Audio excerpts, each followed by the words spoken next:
G'day, how you going? Well, I trust this week's update finds you encouraged and well, and the last equipping moment was helpful as we started to look at the leadership principle of task versus maintenance, and to understand the separation between the roles and functions and responsibilities of getting things done, but while we maintain the people relationships. And just a very brief recap about some guidelines. We talked a little bit about leadership, about not only knowing where we're going, but knowing where our people are, where people are following.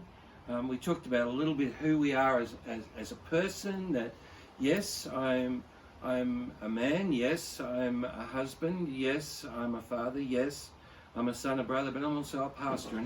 And how I function in those roles and perceive myself in those roles works out in the context of my relationships. And then getting my head around how I understand I function as a leader, where I'm functioning as authority figure, a team member, or simply a friend. And not that I carve myself up, but it's more about an awareness of how my influence is working out in the context of the relationships with those around me.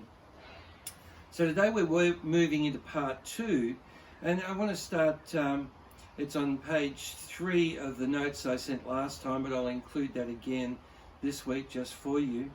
But it's a question around communication, and in this season, one of the things that my mentor has been very encouraging about is to encourage me to communicate and communicate and communicate. How do I communicate as a leader?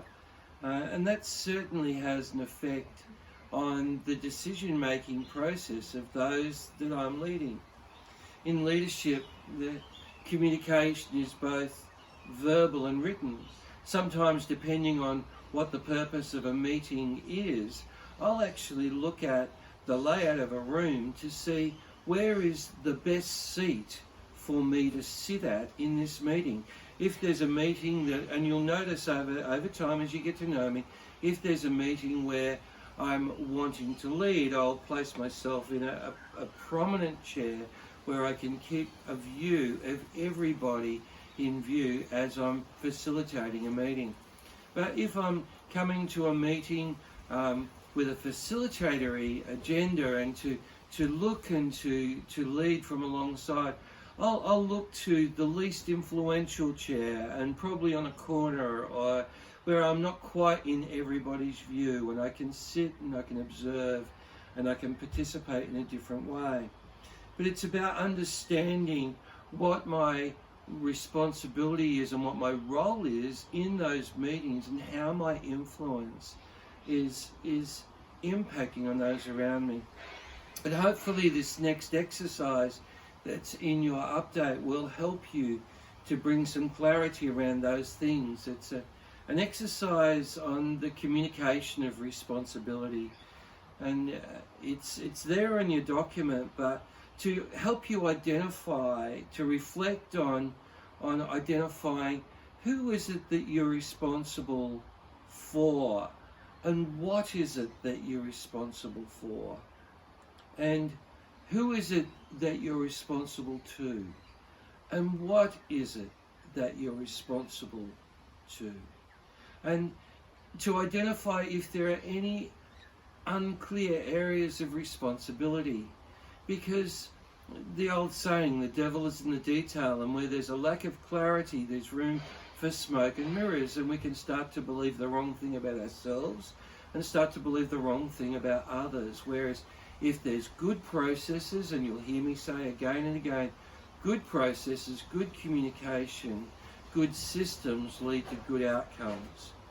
And so to look at who is communicating to you, and who are you communicating to, and then to think about, when do misunderstandings in communication occur? I know for me, when my workload builds up and builds up and builds up, as it is for all of us, my capacity to carry what I need to carry in my mind, it diminishes, and unless I write things down, the forget-me takes over. And so one of the things I need to learn is to carry a notebook, to write things down so that I don't forget. That's something that I'm working on. So when we start to think about communication, but then we start to think about administration. And what's the difference between administration and leadership? Well, to lead is different to administer. The word translated lead is from two Greek words meaning before and stand. So a leader is someone who stands before others, and leaders ask and help discover definition to the why question, because it's the why question that inspires and determines a direction, informing leaders where to direct, lead and serve others towards a commonly agreed objective. The word translated as administration in a related form means a steerman or a pilot. It doesn't mean that one is elevated above the other. They're simply different functions. Administration is concerned with how we get a task done, not so much the why, but the how. It denotes the ability to give leadership and direction in a spiritual and edifying way to accomplish a task. There's a vast difference between the talent or learned ability of administration and the spiritual ability to give Christ-like leadership. But then we've got the group process. Are you a part of a group of individuals, or are you an individual group fulfilling the task? Well, my observation of the way that we work as elders and deacons is that, yes, we are a group of individuals, but we come together as an individual group. And I've never seen, since I've been here, any one person hold the rest of the group to ransom. It's been an amazing journey of facilitated leadership that I've delighted. Truth is, a group can only grow as fast as its slowest member. The leader needs to balance this dynamic, as it has a direct effect on the task versus maintenance principle. I coined this little saying that says, we change at the speed of trust as we bring everybody along in the journey. A leader at various times during the process of leading may come to the following realization: do I risk losing some relationships in order to complete the task?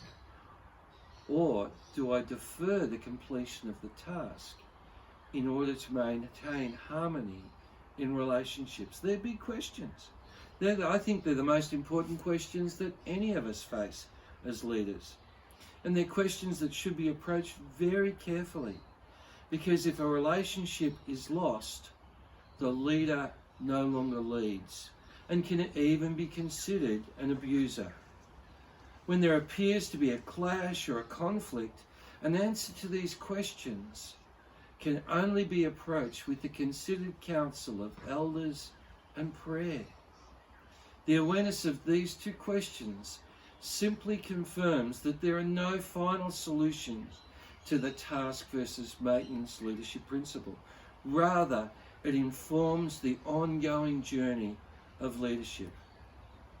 So to bring this leadership principle to conclusion, a leader is called by God to lead by serving and bringing people to God's purposes. Leaders accept the responsibility to live out of the reality of holding in balance the task versus maintenance leadership principle. There are no 6 steps that you can tick off and then you've understood this principle.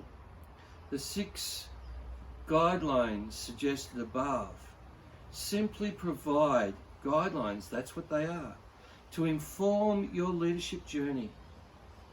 The experiential 4-step model of action and reflection, it's called just-in-time training.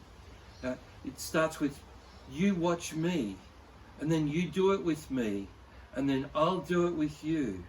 and then you do it.